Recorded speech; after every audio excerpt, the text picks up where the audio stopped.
$75,000 bring happiness? We'll find out in today's discussion if money is happiness. Is your happiness controlled by how much money you have? Stay to the end and see how much money you need to be happy. How much money would it take for you to be happy? $75,000 per year to be happy is the number often referred to as the point where money will no longer bring you any additional happiness.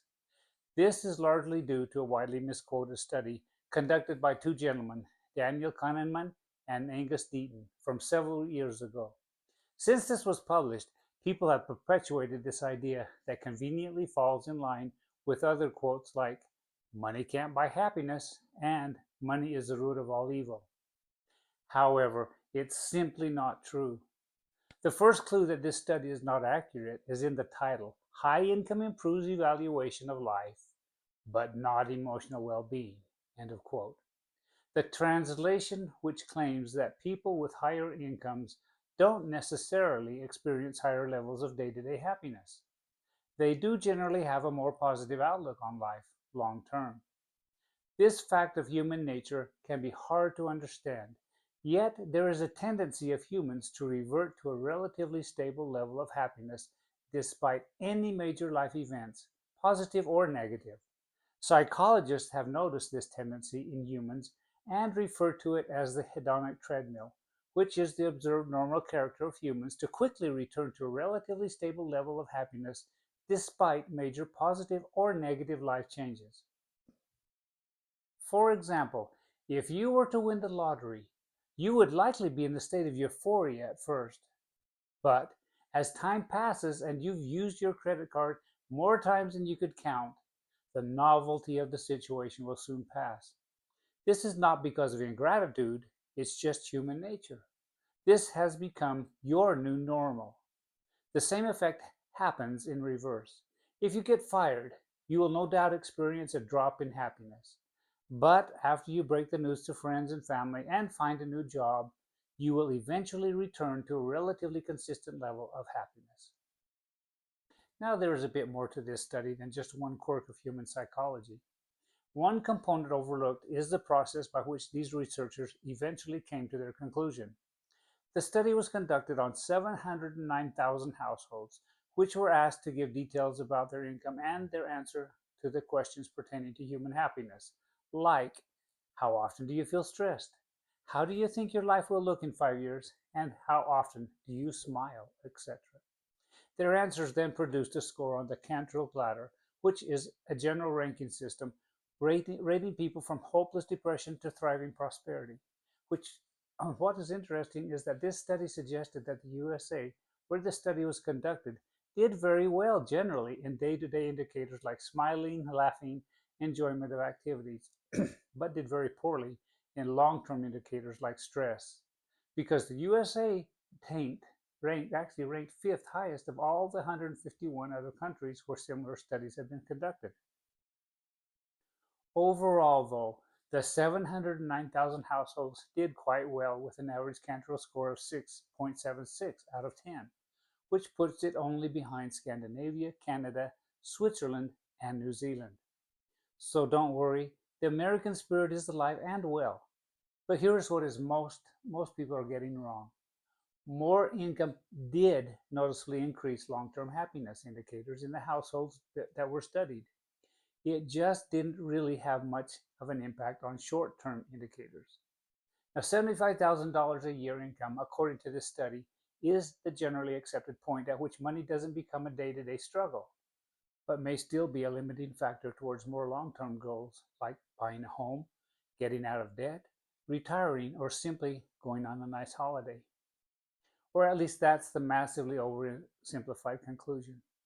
Furthermore, most people quoting this study still ignore two other major problems with this number: the variables and the timing. In general science experiments, there are variables. The dependent variable here is the short-term and the long-term happiness of a household. The independent variable is the total annual income of the household. However, to have a direct correlation in a perfect study, other variables must be controlled. This study assumes that all households function exactly the same, which is obviously not true. To a young single professional with a low cost of living and no student loan debt, $75,000 per year would be an extremely comfortable wage. But to a family of five paying off a mortgage and student loans, all the while living in Los Angeles, this income would be entirely inadequate. Another factor of concern that people tend to gloss over is the timing of the study. These results were published several years ago, and since then, due to inflation, $75,000 per year would be more like $90,000 per year, which is starting to look much higher benchmark for day-to-day happiness. Now, another problem with quoting figures from that, several years ago, particularly as it relates to people's personal finances is that the global financial crisis we've been through. During the years this experiment data was being collected, people were living through a period of massive layoffs, stock market drops, and foreclosures that hit the aspirational middle class particularly hard. Controlling for these unusual conditions means most households would usually have more day-to-day satisfaction because they wouldn't be hurting from watching all their accumulated wealth disappear, which is one of those problems that lower income households just don't have that a higher income family would be faced with. You can't lose wealth if you never had it in the first place. Now, it's a real shame that this $75,000 figure has embedded itself into the public psyche because it does a lot of harm. A more recent study on the same issue found a significant dip in the same happiness metrics amongst households that earn over $75,000 a year. A significant contributor to this strange anomaly was that people who reached the $75,000 a year benchmark initially thought that they had it made, only to realize that the $75,000 was still inefficient to ensure happiness. So the question is, how much money do you need to maximize happiness?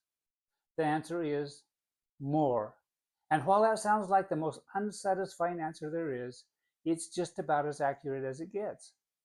The findings from all similar studies on this issue have found that overall happiness increases with income, whilst negative emotions fall at a similar rate without any perceivable plateau at the particular income level.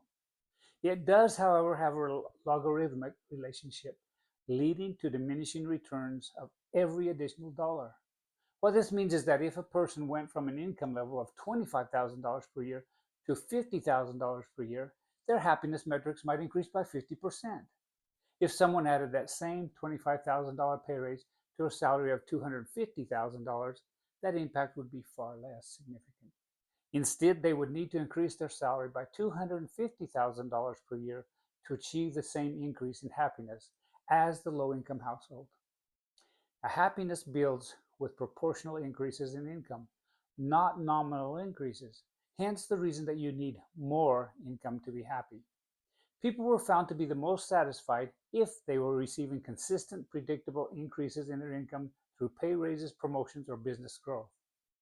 A constant upwards trajectory from a modest income was far more mentally satisfying than income that is stagnant or declining, even if it was several times larger to begin with.